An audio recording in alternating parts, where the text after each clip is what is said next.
In this video, I'm going to show you how to create a simple activity in Classflow. So I'm in my Classflow account and I'm specifically in my resources, and I have created folders and subfolders. So this is going to go into my folder. I've created One Dark Night.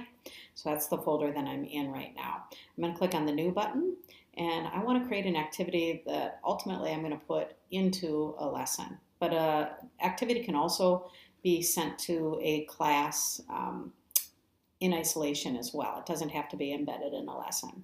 So I'm going to add an activity, and there are what are there, 10 or 12 of these things? It looks like there are 10 of them.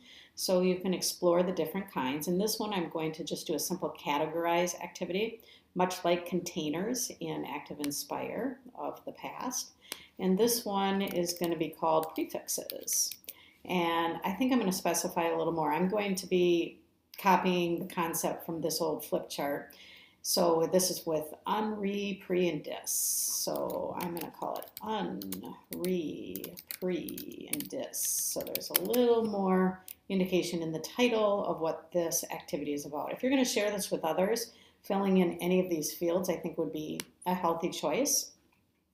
So now I'm going to start by creating my 4 categories. So my 4 categories are going to be my prefixes.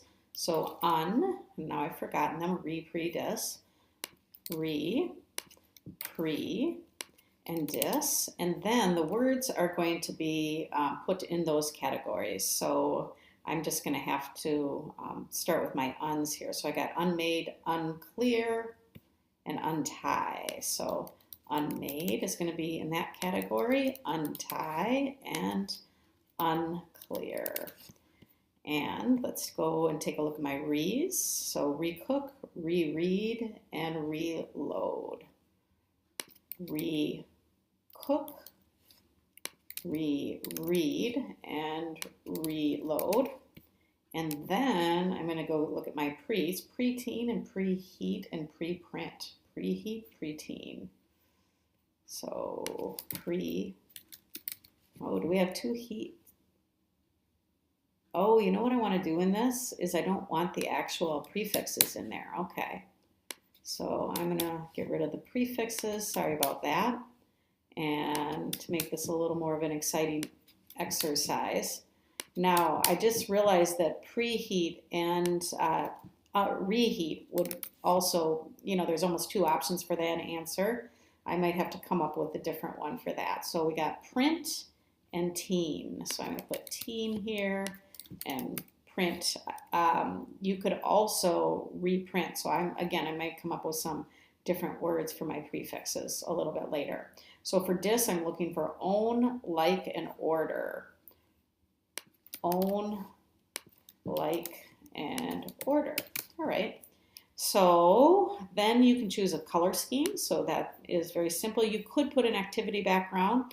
I'm not going to use one for this particular one. If you need to get back to your properties, that's what you saw at the very beginning when you created the activity, if you needed to rename it. And I typically save it, and then I usually am going to want to preview it as well before I exit out. But now let me show you how to put that in a lesson. So I click exit, and I want to put it in this lesson. So I select my lesson, and I'm going to go into edit my lesson. And I'm going to put this at the very, very end. So I'm going to be replacing this slide with that actual lesson. So I'm going to add a card. And so I have a blank card. And to insert an activity, you click on the Insert tool on the far left on your main toolbar. And then you can search for it. It's saved in my resources somewhere. And remember, I called it prefixes. So I'm going to do a search, and lo and behold, it will filter and come up. And then I say insert into that card. And then if you wanted to automatically send to the students, you could manually send this to the students, but if you want them to see it as soon as you get to this card, you could duplicate that card And then you could drag it up to slide it over the student card. And then this one I'm going to get rid of now because I'm not going to use that the same way that I use that in Active Inspire.